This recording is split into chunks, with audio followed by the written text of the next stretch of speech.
Let it be a Nick and Jane, and let it be a Mr. Smith, a banker of Nick and Jane. They both keep their money in his bank. That's why we use the title Mr. Smith with respect. Nick really wants to buy, well, let's say Jane's bicycle, but he has no money.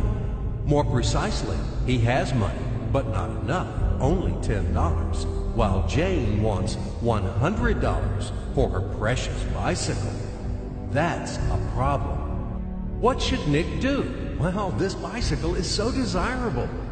He gives Jane his $10 as a deposit and asks plaintively not to sell the bike to anyone. He says that he will bring the rest of the money soon.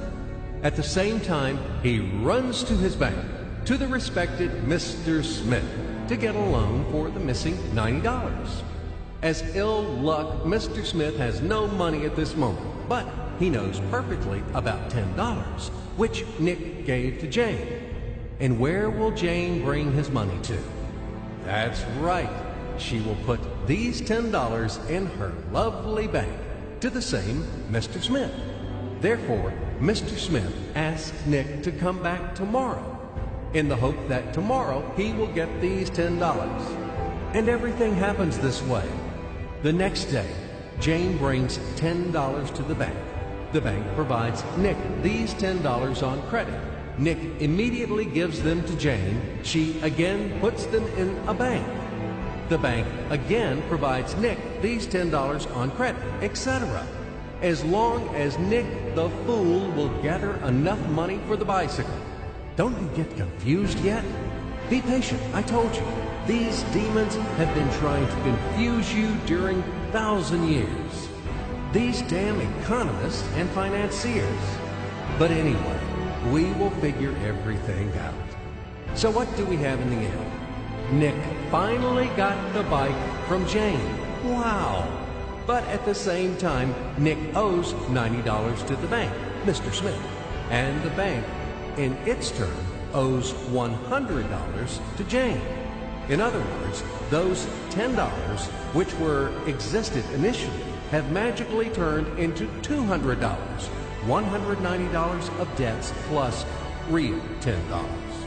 But these $10 would also turn into $1,000, even in $1 million or $1 billion, if Nick would make a more expensive purchase.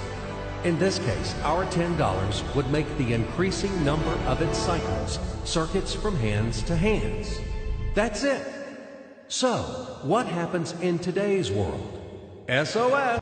It appears that banks also make money out of thin air and multiply them. Not only Fed can produce money, but banks either. In short, everybody can do this, except you and me. We are not in the business at this celebration of life. I would like to print or draw some money as well. In fact, these banks multiply money without any control. And we're still wondering why the banker lives better. What are naive fools are we? Now it is clear why. The one who produces the money, of course, lives better. But this is not enough. From this moment, poor Nick will never be able to repay his debts owed to the bank, no matter how hard he would work. Silly Nick doesn't know it yet, that he's in slavery to the bank, in credit bondage forever, because those $90 which he owes to Mr. Smith do not exist in nature at all. Sly Mr. Smith made his money out of nothing. He created them out of thin air, just one click. And $10 turned into $200. Yes, but you can object